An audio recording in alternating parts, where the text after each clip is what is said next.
오늘도 신명기 5장 말씀 함께 보겠습니다.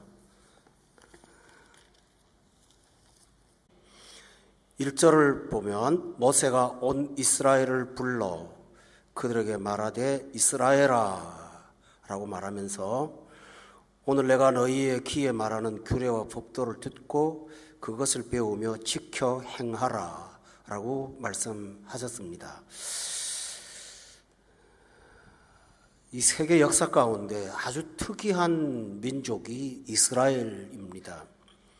첫째, 이스라엘은 민족이고 국가였지만 그들에게 주어진 영토가 없었습니다. 땅이 없는 나라를 나라로 인정하지 않는 이 세상에서 하나님은 이스라엘에 고유한 영토를 주신 적이 한 번도 없습니다. 그래서 이 세상이 갖추고 있는 조건을 갖지 못하고 산 것이 이스라엘입니다. 이스라엘 백성은 우리 하나님 백성인 우리의 모본입니다. 그래서 하나님은 우리를 이 땅에서 불렀지만 이 땅의 기득권을 갖고 부르신 적은 없습니다. 이것이 특징입니다.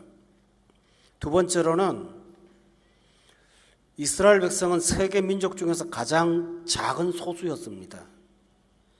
하나님께서 많은 백성들을 놔두고 사람의 숫자로 세상을 이길 수밖에 없는 고대에 가장 작은 숫자를 주었다는 것은 힘으로 말하면 아무 힘도 없는 민족이었다는 것입니다.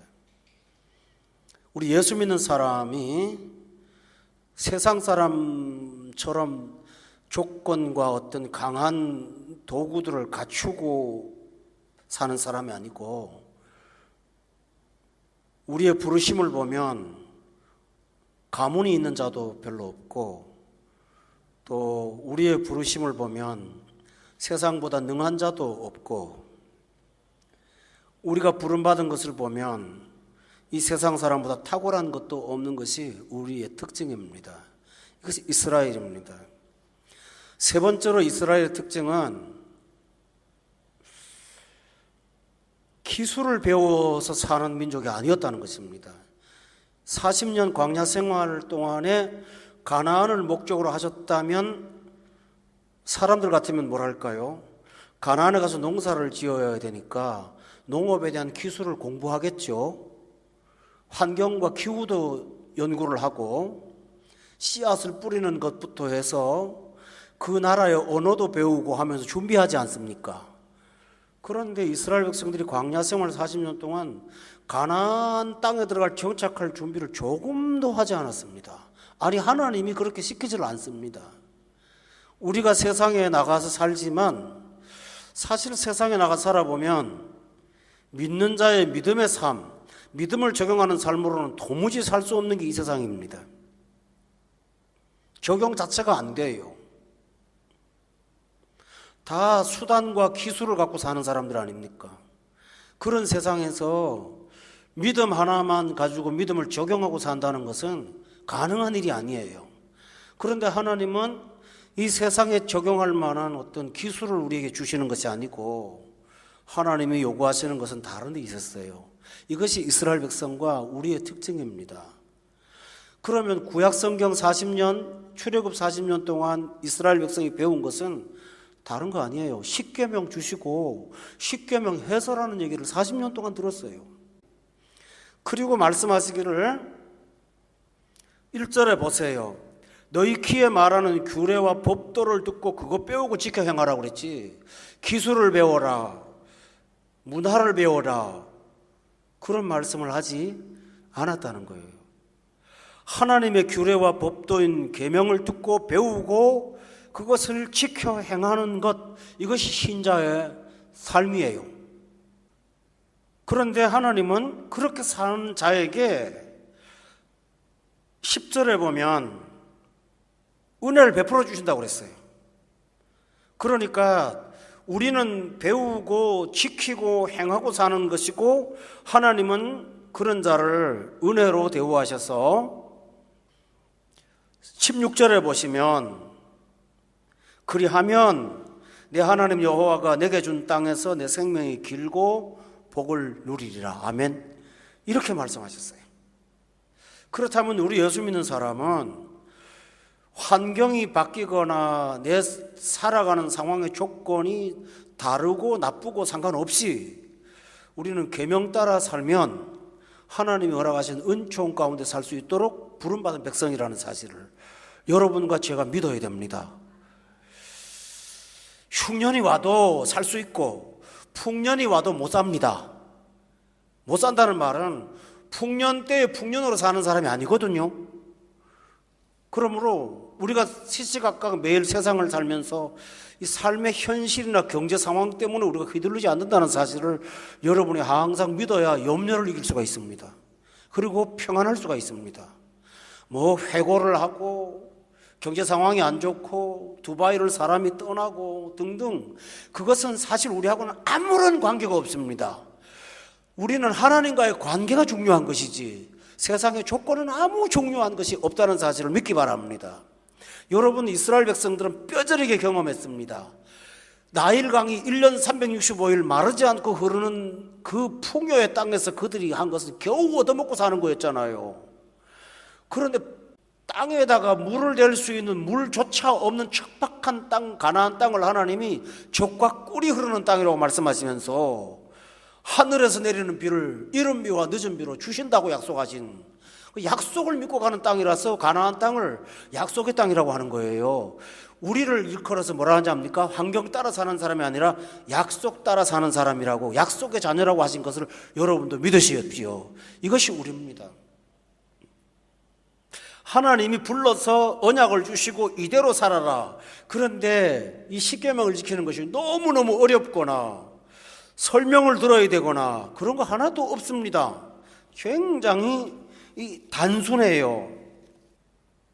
사람이 못할 법을 하나님이 정해놓으셨다면 우리가 못 지키는데요, 지킬 수 있습니다. 우선 법이 단순합니다.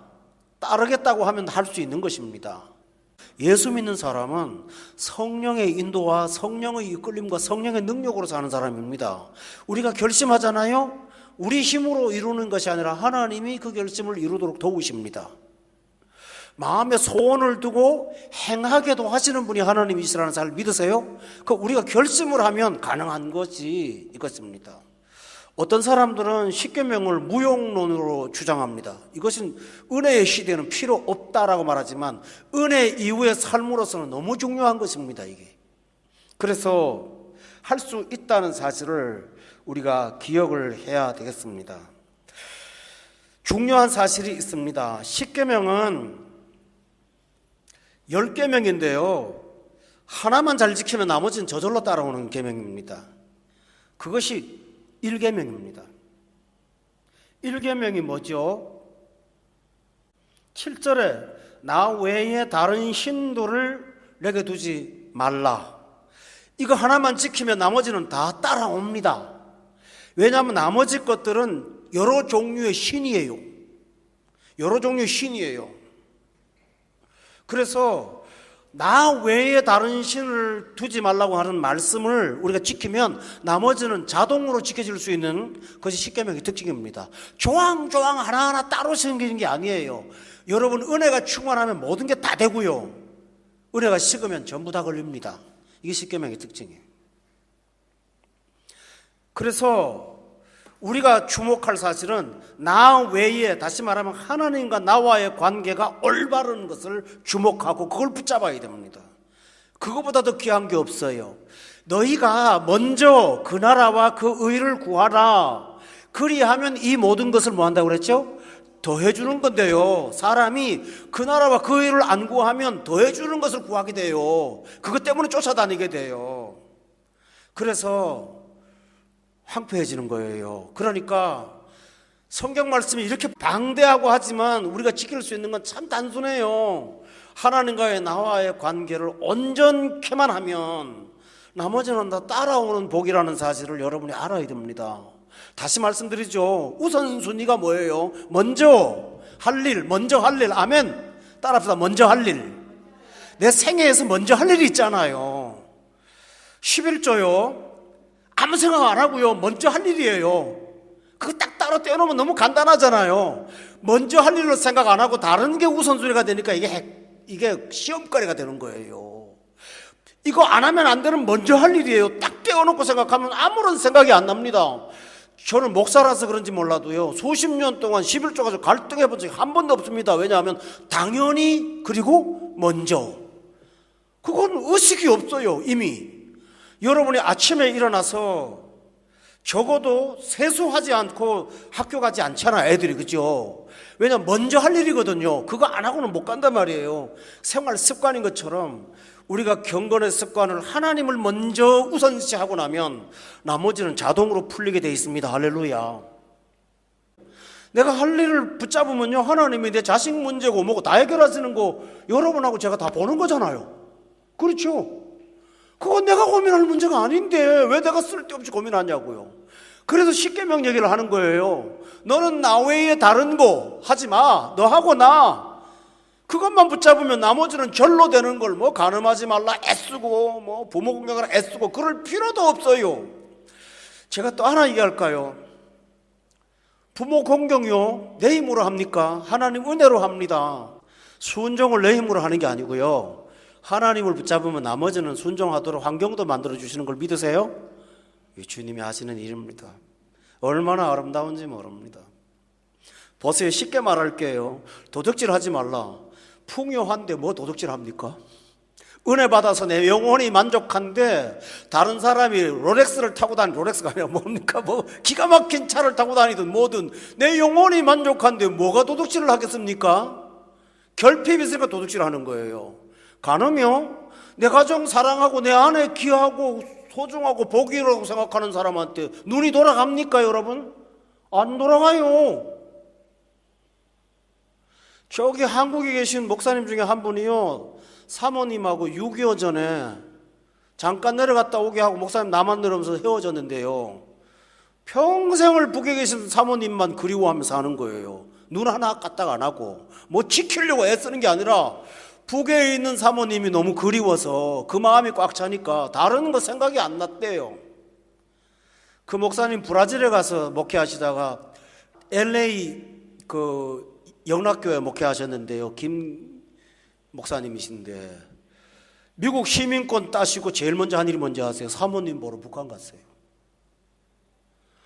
가서 사모님 보고 와서 너무 감격스러워갖고 심장마비로 거기서 돌아가셨어요. 그래도 사모님 품에 돌아가셔서 교인들이 감사했답니다. 여러분, 그렇게 마음 갖고 있는 사람은 세상에 눈 돌립니까? 그러니까 너는 나 외에 다른 신, 그거 하나면 나머지 다 지키는 거예요. 제가 오늘 두리뭉실하게 설명할 때 굉장히 중요한 얘기를 하는 거예요. 내 이웃의 재산을 왜 탐냅니까? 하나님이 내게 주신 분목마다 넘치는데 내 잔이 넘치는 사람은 남의 거 안 탐냅니다. 여러분, 그렇죠? 내가 부족하니까 남의 거 자꾸 쳐다보고 앉았는 거예요. 우리가 내게 주신 복을 성경에 보면 찬송가 세어보아라 그랬죠. 내게 주신 복을 세을 줄 아는 사람은 셀 수도 없고 잴 수도 없다는 사실을 깨달아요. 그런 사람은 남의 거 안 봅니다, 여러분. 그러니까 십계명을 조항조항 지키려고 애쓸 게 아니에요. 하나님과의 관계가 온전해지면 나머지는 자동으로 따라오는 것입니다. 할렐루야. 이게 얼마나 귀한 일인지 몰라요. 거짓 증거요, 그 계명에 나오죠. 내 거짓 증거. 내가 영혼을 사랑하는 애정으로 가득 찬 사람은 남을 해하려고 거짓 증거 합니까? 안 합니다. 내가 손해보고 말지. 그렇잖아요. 사람에 대한 사랑이 있는 사람, 하나님을 사랑하면 십계명의 정신이 뭐예요? 내 하나님을 사랑하고 또한 내 이웃을 내 몸처럼 사랑하는 거잖아요. 그거 하나 붙잡으면 나머지는 다 되는 거니까. 뭐 십계명을 다 외우지 못한다고 해도 외우는 사람보다 지키기를 더 잘합니다. 이게 하나님 은혜입니다.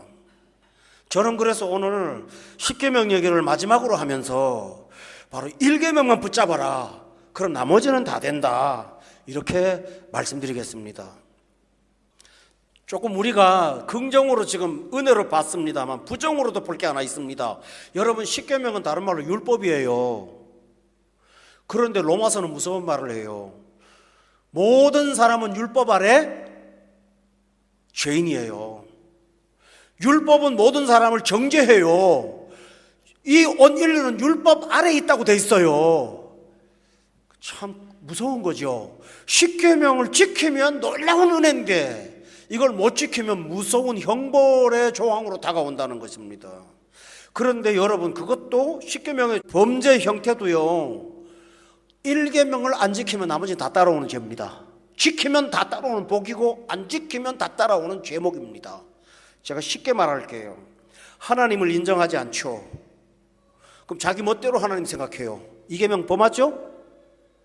자기가 혼자 하나님 생각하면서 하나님 이게 틀렸어, 저게 맞았어, 내가 생각하는 하나님 이거야. 그래서 뭡니까? 5장에 여기 몇 절이냐 하면 8절에 너는 자기를 위하여 새긴 우상을 만든다고 그랬잖아요. 만들어요. 하나님 아니면은 자기가 생각하는 하나님이에요. 너무 똑똑해서 교회 예수 못 믿는 사람 얼마나 많은데요. 또요, 하나님을 섬기지 않으면 다른 우상에게는 사람들이 9절에 뭡니까? 절하게 돼요. 절하게 된단 말이죠. 양심도 굴복하고 그거 하나 얻으려고 온갖 비굴한 삶을 살아가는 것이 사람 아닙니까? 또 하나 있어요. 11절에 보세요. 세 번째 계명이 뭐죠? 망령되 일컫지 말라는 거잖아요. 하나님을 절대 신으로 섬기지 않으면 어떻게 되죠? 하나님을 함부로 말합니다. 신이라는 단어를 함부로 갖다 쓰고 있지 않습니까? 여러분, 그게 교회 안에도 침투하고 있습니다. 그게 뭘까요? 하나님을 망령되 일컫는 것입니다. 그러니까 이런 사람은 안식일 지킵니까? 오고 싶으면 오고 말고 싶으면 마는 거예요. 제멋대로예요. 그렇죠? 어떤 한국의 이동원 목사님, 유명한 목사님 계시잖아요. 설교 중에 그러시더군요. 주일을 꼬박꼬박 지키는 성수가 한국에서는 이미 전설이 되었다, 이렇게 하더라고요. 또 하나 보세요. 16절에 보세요. 이런 사람은 부모한테 잘합니까? 부모를 조건부로 대합니다. 나한테 잘해주면 부모예요. 그러나 예수 믿고 성령 충만한 사람은, 지난 시간에 말씀드렸죠, 이 부모 공경하라는 말이 광야에서 메추라기 만나 먹을 때 부모는 아무것도 갖다 줄 수 없었잖아요. 그때 하라 그런 말이에요, 이게. 그러니까 이것하고 저거랑 상관없이 부모는 부모예요. 그러나 오늘날은 조건부 부모 아닙니까? 이렇게 되는 거예요. 또 하나 있습니다. 17절에 보세요. 자기 수단 방법을 위해서는 사람을 함부로 대하죠. 살인이라는 단어를 말하는데 예수님이 말했죠. 형제에게 나가라 하는 자는 이미 살인한 자라고. 또 하나 뭡니까? 성령 충만하지 못하니까 자극적인 거 찾게 되지요. 음식을 먹어도 자극적인 걸 먹어도. 여러분 기억하세요? 기독교 신앙이 관습이 된 나라는요, 조미료가 별로 없어요. 음식이. 그리고 건물이요, 화려한 칸나가 없어요. 미국이 그런 특징을 갖고 있어요. 유럽도 가보세요. 대부분 그렇죠. 외국 음식들은요, 치즈고 볶는 게 아니라 구운 음식이 대부분입니다. 그래서 훈제가 발달하는 거거든요. 그런데 믿음이 없는 하나님 중심의 문화가 아닌 다른 나라에 가면 굉장히 향신료들이 다양하게 발달되어 있습니다. 왜 그럴까요? 맵고 짜고 매콤하고 달콤하고 고소하고 향긋하고 뭔가 자극이 없으면 못 먹어요. 우리 한국도 거기에 비슷합니다. 양념을 먹는지 음식을 먹는지 모를 정도로. 제가 그게 나쁘다 좋다를 하는 게 아니에요. 성령 충만하지 못하면 이 간음이라는 7계명의 얘기는 꼭 성만 문제를 말하는 게 아니잖아요. 이거는 자극을 요구하는 거, 인간이. 한 몇 개월 동안 직장생활 꾸준히 하는데 못 견디는 거예요. 한 바퀴 돌아야 되는 거예요. 돈 써가면서. 왜 그럴까요? 이 영혼의 만족을 못 찾으니까 우물가에 가서 지금 뭡니까? 물을 뜨는 우물가 여자처럼 되는 건데, 여러분 성령 충만하십시오. 할렐루야. 그러면 모든 자극이 물러갑니다. 아멘. 일상의 생활, 솔로몬이 말했죠. 해를 보는 즐거움으로 삽니다. 아멘. 아침마다 뜨는 해만 봐도 너무 가슴이 벅찹니다. 믿습니까, 여러분들이요? 오늘도 생명 주신 하나님 앞에 감사하면서 하루를 사는 자에게는 땡볕에 있는 하늘도 태양도 얼마나 감사합니까? 그래서 은혜 못 받으면 이런 쪽으로 자꾸 치우치게 돼 있습니다. 도둑질을 왜 합니까, 여러분들이요? 가늠하려면 돈 필요하잖아요. 자극이. 먹고 사는 문제로 요즘 현대사회는 그렇게 큰 돈이 안 들잖아요, 사실은요. 노골적으로 제가 잘못된 말 하나요? 단지 맘먹고 사는 거를 일상적인 양식으로만 산다면 그렇게 큰 비용이 들지 않는 거로 제가 알고 있습니다. 그런데 뭐죠? 이것도 채워야 되고 놀러도 가야 되고 만족해야 되고 뭡니까? 더 벌어야 되는 거예요. 여러분은 그렇습니까? 먹든지 마시든지 무엇을 하든지 우리 삶은 하나님의 영광 위해서 하는 것입니다. 여러분, 하나님의 영광이 뭐 대단한 것입니까? 어디 모든 거 다 던지고 저 아프리카 가서 선교사 해야 되나요? 그거 아니에요. 오늘 주어진 평범한 삶을 만족하고 감사하고 대책은 없지만 주권을 믿고 사는 우리 믿음, 하나님이 그걸 기쁘게 보십니다. 믿으세요. 아브라함이 뭐 대단한 일을 했습니까, 여러분? 우리가 믿음의 조상 아브라함 그러죠. 아브라함이 아프리카 가서 선교사 했는데 믿음의 조상으로 다 가야 됩니다. 아브라함이 뭐 했죠? 뭐 자식 낳고 뭐 그것 때문에 시시콜콜 해갖고 첩들였다 말았다 뭐 그렇잖아, 그죠? 그러다 애 낳아갖고 잘 먹고 잘 살았더니 그거에 다예요. 아브라함의 삶이 그게 다예요. 이삭이 뭐예요?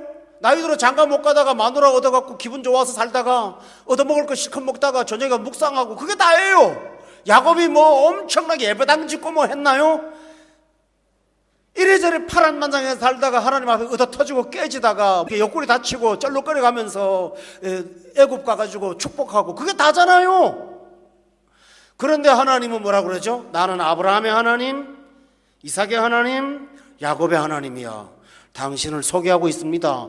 영광을 특별한 데서 말씀하지 마시고 오늘 주어진 삶에서 여러분이 이 순간이 영광이 되시기를 바랍니다.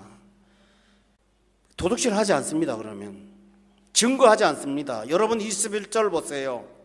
여기 탐심이라는 말이 2번 나옵니다. 신약에는 이렇게 말해요. 탐심은 곧 우상 숭배니라. 하나님을 떠난 자의 삶의 결론은 뭡니까? 탐심으로 얼룩진 세상을 살다가 끝나는 것입니다.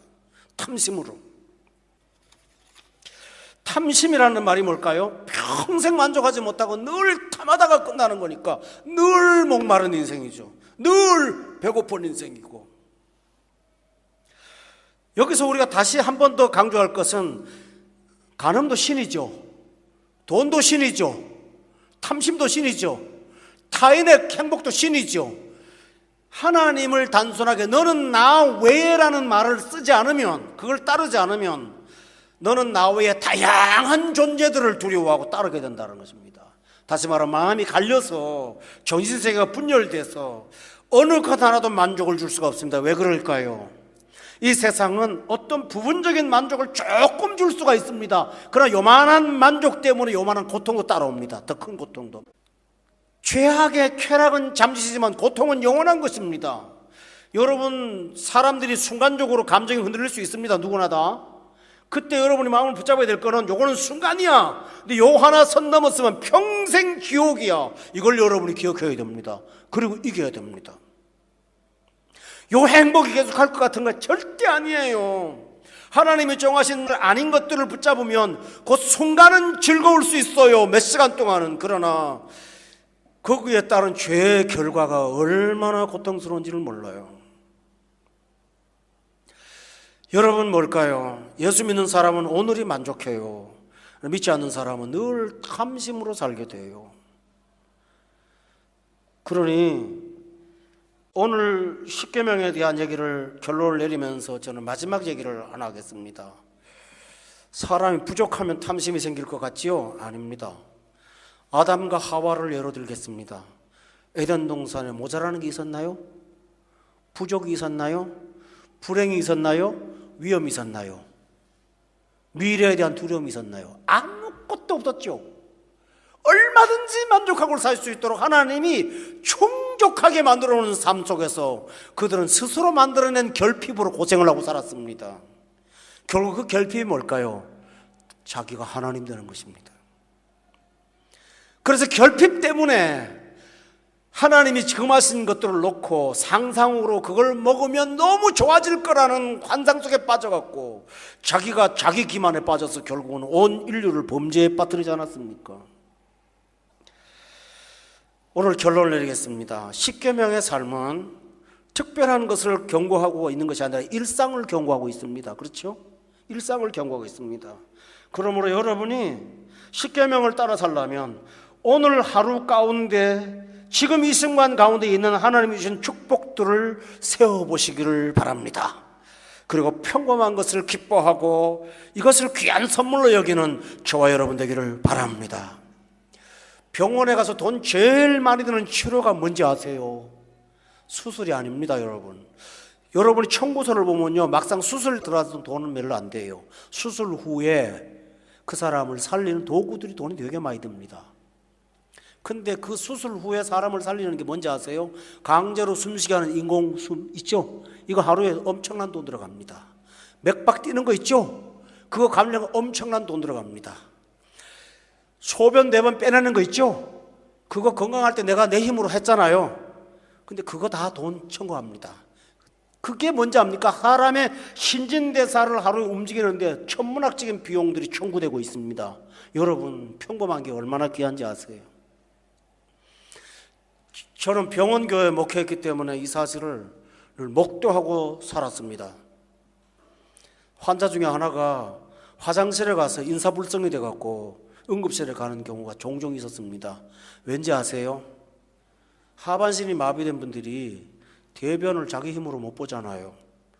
그러니까 보통 일주일에 한 2-3번씩 관장약을 넣어갖고 한 30분 정도 참았다가 화장실 들어가서 힘을 씁니다. 상처는 살아있으니까. 근데 그 힘을 쓰는 게 혈압이 넘어갔고요. 그래서 쓰러지는 사람들이 비일비재합니다. 그래서 화장실 안에 비상벨도 있고 붙잡는 보조의자도 있고 다 있는 이유가 사람의 생명에 왔다 갔다 하는 게요, 배설을 못하는 것 때문에 그런 게 되는 거예요. 우리가 이 사실을 안다면 오늘 숨 쉬는 것도 천문학적인 돈으로 신다는 거, 하루하루 사는 게 얼마나 감사한지. 교우 여러분, 그러나 우리는 일상의 만족으로만 살려고 해도 하나님은 넘치도록 축복하셔서 날마다 기적을 경험하게 하시는 하나님이 아니십니까? 그러므로 십계명을 조건으로 섬기는 것보다는 하나님을 기쁘시게 하는 여러분의 선물이 되시기를 바랍니다. 법으로 지키는 것보다는 내게 주신 귀한 선물로 하면서 그 틀 속에 사는 것을 안전장치 안에 사는 것으로 행복으로 여기시기를 주의 이름으로 축원합니다. 기도하겠습니다.